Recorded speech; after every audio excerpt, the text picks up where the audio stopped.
ဒါတော့နှခါမြောက်ချိန်နေပေါ့နော်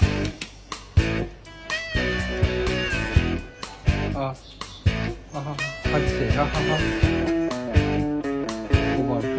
နောက်လို့ရှိသေးတယ်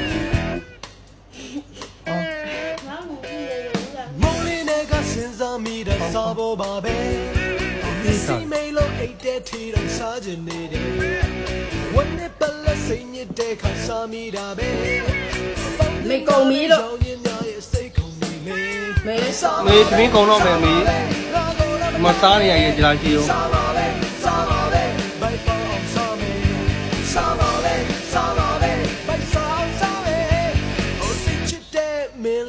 တော့စိတ်ကုန်နေတယ်ဒါအပေါ်ရနဲ့ဘယ်နဲ့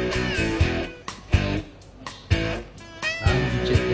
မိုးလေးတွေကစဉ်းစားမိတဲ့စာပေါ်ပါယူပြီးတော့没这样。ကြော်ရရှာလို့ပန်းနေကြော်ထားတယ်